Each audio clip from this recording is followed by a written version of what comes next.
ಅಧ್ಯಕ್ಷತೆಯನ್ನು ವಹಿಸಿರ್ತಕ್ಕಂಥ ನಿಮ್ಮೆಲ್ಲರ ನೆಚ್ಚಿನ ಶಾಸಕರು ಈ ತಾಲೂಕಿನ ಅಭಿವೃದ್ಧಿಯನ್ನು ಒಳ್ಳೆಯ ದಿಕ್ಕಿನಲ್ಲಿ ತಗೊಂಡು ಹೋಗಬೇಕಂತ ಎಲ್ಲ ರಾಷ್ಟ್ರೀಯ ಹಬ್ಬಗಳನ್ನು ಸಹ ಒಂದು ಉನ್ನತ ಮಟ್ಟದಲ್ಲಿ ನಡೆಸ್ಕೊಂಡು ಬರ್ತಾ ಇರ್ತಕ್ಕಂಥ, ಅದೇ ರೀತಿ ಇವತ್ತು ಇಡೀ ದೇಶದಲ್ಲಿ ನಾವು ಏನು ಕೊಟ್ಟರು ಅದರಿಂದ ನಮ್ಮ ದೇಶದ ಬಡತನ ರೇಖೆಗಿಂತ ಮೇಲೆ ತರೋಕ್ಕಾಗೋದಿಲ್ಲ. ಶಿಕ್ಷಣ ಅಂತಕ್ಕಂಥ ಶಕ್ತಿನ ಕೊಟ್ಟರೆ, ಜನರ ಕೈ ಕೊಟ್ಟರೆ ನಮ್ಮ ದೇಶದ ಆರ್ಥಿಕತೆ ಬದಲಾವಣೆ ಆಗುತ್ತೆ.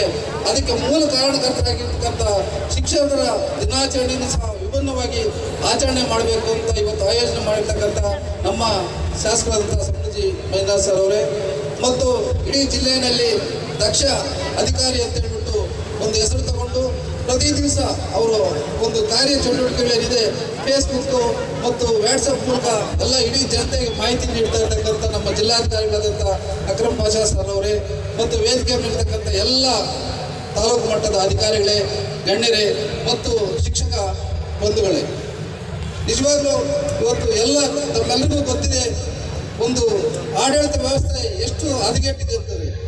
ಯಾವುದೇ ಕ್ಷೇತ್ರದಲ್ಲಿ ಹೋದ್ರೂ ಲಂಚ ಇರ್ತಕ್ಕಂಥ ಇಲಾಖೆನೇ ಇಲ್ಲ, ಆ ಮಟ್ಟದಲ್ಲಿದೆ. ಆದರೆ ಇವತ್ತು ಲಂಚ ಇಲ್ಲದೆ ಕೆಲಸ ಮಾಡ್ತಕ್ಕಂಥವ್ರು ಯಾರಾದ್ರೂ ಇದ್ರೆ ಅದು ಬರೀ ಶಿಕ್ಷಕರು ಮಾತ್ರ. ಈ ಶಿಕ್ಷಣ ಇಲಾಖೆನ ಹೇಳಕ್ಕಾಗೋದಿಲ್ಲ, ಶಿಕ್ಷಕರು ಮಾತ್ರ ಲಂಚ ಇಲ್ಲದೆ ಕೆಲಸ ಮಾಡ್ತಾ ಇರ್ತಕ್ಕಂಥ ಒಂದು ಇಲಾಖೆ ಇದ್ದಾರೆ ಅಂತಂದ್ರೆ ಬರೀ ಶಿಕ್ಷಕ ವೃತ್ತಿ ಒಂದೇ.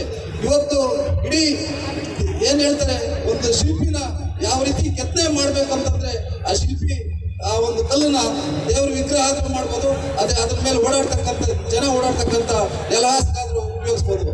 ಅಂತ ಒಂದು ಅವಕಾಶವನ್ನು ಇವತ್ತು ತಾವು ತಗೊಂಡು ಇಡೀ ಜಗತ್ತಿಗೆ ನಿಮ್ಮ ಒಂದು ಶಕ್ತಿ ಮೂಲಕ ಎಲ್ಲ ಪ್ರತಿಭೆಗಳನ್ನು ಇವತ್ತು ಯಾರ್ಯಾರು ಹೆಸರಾಂತ ವಿಜ್ಞಾನಿಗಳಾಗಿದ್ದಾರೆ, ಪ್ರಧಾನಿಗಳಾಗಿದ್ದಾರೆ, ಯಾರು ಏನೇ ಆಗಿದ್ದಾರೆ ಅದೆಲ್ಲದಕ್ಕೂ ಮೂಲ ಕಾರಣಕರ್ತರಾಗಿರ್ತಕ್ಕಂಥ ತಮಗೆ ಈ ಒಂದು ಸಂದರ್ಭದಲ್ಲಿ ಮತ್ತೊಮ್ಮೆ ನಿಮ್ಮೆಲ್ಲರಿಗೂ ಶಿಕ್ಷಕರ ದಿನಾಚರಣೆಯ ಶುಭಾಶಯವನ್ನು ತಿಳಿಸುತ್ತಾ ನಿಮ್ಮ ಪಾದಾರವಿಂದಗಳು ವಂದಿಸುತ್ತಾ ನನ್ನ ಮಾತು ಮುಗಿಸ್ತಾ ಇದ್ದೀನಿ. ಜೈ ಹಿಂದ್, ಜೈ ಕರ್ನಾಟಕ.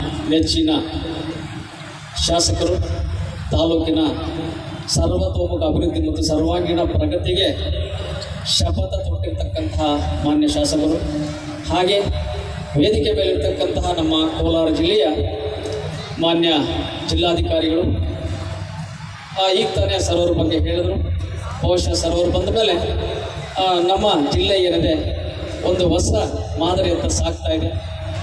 ಹಾಗೆ ಈ ಒಂದು ವೇದಿಕೆ ಮೇಲಿರ್ತಕ್ಕಂತಹ ಎಲ್ಲ ತಾಲೂಕು ಕಚೇರಿಗಳ ಅಧಿಕಾರಿಗಳೇ, ಬೇರೆ ಬೇರೆ ಸಂಘ ಸಂಸ್ಥೆಗಳ ಪದಾಧಿಕಾರಿಗಳೇ ಹಾಗೂ ವೃತ್ತಿ ಬಾಂಧವರಾಗಿರ್ತಕ್ಕಂತಹ ಎಲ್ಲ ಶಿಕ್ಷಕ ಬಂಧುಗಳೇ, ವಿದ್ಯಾರ್ಥಿನಿಯರೇ, ಬಹುಶಃ ಇವತ್ತು ನಾವೇನು ಶಿಕ್ಷಕರ ದಿನಾಚರಣೆ ಅಂತ ಆಚರಿಸ್ತಾ ಇದ್ದೀವಿ, ನಮ್ಮ ಚರಿತ್ರೆಯಲ್ಲಿ ಸೆಪ್ಟೆಂಬರ್ 5 ಎಂಬತಕ್ಕಂಥದ್ದು ಮರೆಯಲಾಗದ ದಿನ. ಯಾಕೆ ಅಂತಂದರೆ ಶಿಕ್ಷಕರ ಪಾಲಿಗೆ ಬಹಳ ಅತ್ಯುತ್ತಮವಾದಂಥ ಒಂದು ದಿನ ಅಂತ ಹೇಳಲಿಕ್ಕೆ ಇಷ್ಟಪಡ್ತೇನೆ. ಇವತ್ತು ಶಿಕ್ಷಕರಾಗಿರ್ತಕ್ಕಂಥ ನಾವುಗಳ ಜವಾಬ್ದಾರಿ ಬಹಳ ಹೆಚ್ಚಿದೆ. ಯಾಕೆ ಅಂತಂದರೆ ಇವತ್ತು ಶಿಕ್ಷಕರಾಗಿರ್ತಕ್ಕಂಥ ನಾವು ಏನು ಅಕ್ಷರ ಬೀಜವನ್ನು ಬಿತ್ತೀವಿ ಮಕ್ಕಳಲ್ಲಿ, ಅದು ಅವರ ಭವಿಷ್ಯತ್ತನ್ನಲ್ಲದೆ ಸಮಾಜದ ಮತ್ತು ರಾಜ್ಯದ ಒಂದು ರಾಷ್ಟ್ರದ ಒಂದು ಭವಿಷ್ಯತ್ತು ಕೂಡ ಆಗಿರುತ್ತೆ. ಹಾಗಾಗಿ ನಮ್ಮಗಳ ಜವಾಬ್ದಾರಿ ಬಹಳ ಮುಖ್ಯ ಅಂತ ಹೇಳ್ತೀನಿ ನಾನು. ಯಾಕೆ ಅಂತಂದರೆ ಒಬ್ಬ ವೈದ್ಯರು ಚಿಕಿತ್ಸೆ ನೀಡಿದ್ರೆ ಒಬ್ಬ ರೋಗಿ ಮಾತ್ರ ಅಕಸ್ಮಾತ್ ಅವ್ರು ಎಡವಟ್ಟು ಮಾಡಿದ್ರೆ ರೋಗಿ ಮಾತ್ರ ಒಂದು ರೀತಿ ಆ ರೋಗಿ ನಷ್ಟ ಮಾಡ್ಕೊಳ್ತೀವಿ. ಅದೇ ಒಬ್ಬ ಇಂಜಿನಿಯರ್ ಆಗ್ತಕ್ಕಂಥ ಪ್ಲಾನ್ ಏನಾದರೂ ಎಡವಟ್ಟಾದರೆ ಬಿಲ್ಡಿಂಗ್ ಮಾತ್ರ ಅದು ಕೊಲ್ಯಾಪ್ಸ್ ಆಗುತ್ತೆ.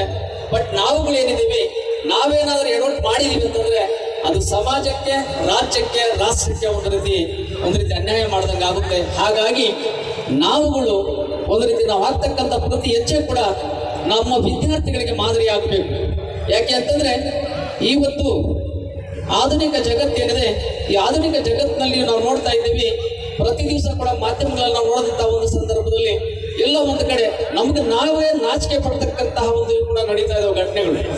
ಇದೆಲ್ಲ ಒಂದು ಕಡೆ ನಾವು ನೋಡ್ಲಿಕ್ಕೆ ಹೋದಂಥ ಒಂದು ಸಂದರ್ಭದಲ್ಲಿ ಏನದಕ್ಕೆಲ್ಲ ಕೂಡ ಕಾರಣ ಯಾರು ಎಂತ ಅಂತ ನಾವು ನೋಡ್ಲಿಕ್ಕೆ ಹೋದಂಥ ಒಂದು ಸಂದರ್ಭದಲ್ಲಿ ಬಹುಶಃ ನಾವಲ್ಲಿ ಬಹಳ ಮುಖ್ಯ ಆಗ್ತೀವಿ. ಹಾಗಾಗಿ ನಾವು ಶಿಕ್ಷಕರಾಗಿರ್ತಕ್ಕಂಥವ್ರು ನಾವು ಬಹಳ ಗುರುತರ ಒಂದು ಜವಾಬ್ದಾರಿ ಇಟ್ಟು ಪ್ರತಿ ಮಕ್ಕಳಲ್ಲೂ ಕೂಡ ವಿದ್ಯೆಯ ಜೊತೆಗೆ ಶಾಂತಿ ಮಂತ್ರವನ್ನು ಜಪಿಸಬೇಕು ಅಂತ ನಾವು ಮಕ್ಕಳಲ್ಲಿ ಶಾಂತಿಯನ್ನು ಹೇಳ್ಕೊಡಬೇಕು.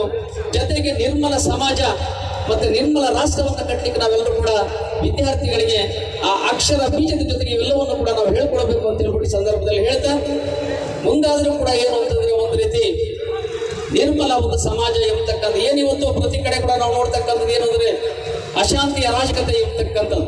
ನಾವು ಕರೆಕ್ಟಾಗಿ ನಾವು ಶಿಕ್ಷಕರಾಗಿರ್ತಕ್ಕಂಥವ್ರು ವಿದ್ಯಾರ್ಥಿಗಳೇ ಒಳ್ಳೆಯ ದಿಕ್ಕಿನಂತ ನಾವು ಕೊಂಡೊಯ್ದಿದ್ದೇವೆ ಅಂತಂದ್ರೆ ಖಂಡಿತವಾಗಲೂ ಕೂಡ ಶಾಂತಿ ಸಮಾಜವನ್ನ ನಿರ್ಮಲ ಸಮಾಜವನ್ನ ಕಟ್ಟತಕ್ಕಂಥದ್ದು ಅಸಾಧ್ಯ ಅಂತ ಹೇಳಲಿಕ್ಕೆ ಆಗೋದಿಲ್ಲ, ಸಾಧ್ಯನೇ. ಹಾಗಾಗಿ ನಮ್ಮ ಜವಾಬ್ದಾರಿ ಹೆಚ್ಚಿದೆ. ನಾವು ಇಂಥ ಒಂದು ಕಾರ್ಯಕ್ರಮಗಳನ್ನು ಮಾಡಿದಾಗ ಅದಕ್ಕೆ ಅರ್ಥ ಸಿಗಬೇಕು ಅಂತಂದ್ರೆ ನಾವೆಲ್ಲರೂ ಕೂಡ ಜವಾಬ್ದಾರಿಯಾಗಿ ನಡ್ಕೋಬೇಕು ಅಂತ ಹೇಳ್ಬಿಟ್ಟು ಈ ಸಂದರ್ಭದಲ್ಲಿ ಈ ಒಂದು ವೇದಿಕೆಯಲ್ಲಿ ಇವತ್ತು 4 ಮಾತನ್ನು ಹೇಳಲಿಕ್ಕೆ ಅವಕಾಶ ಕೊಟ್ಟಿದ್ದಾರೆ. ನಾವೆಲ್ಲರೂ ಕೂಡ ಹೊಂದಿಸ್ತಾ ನಾನು ಮಾತು ಮುಗಿಸ್ತಾ ಇದ್ದೀನಿ. ಜೈ ಹಿಂದ್, ಜೈ ಕರ್ನಾಟಕ.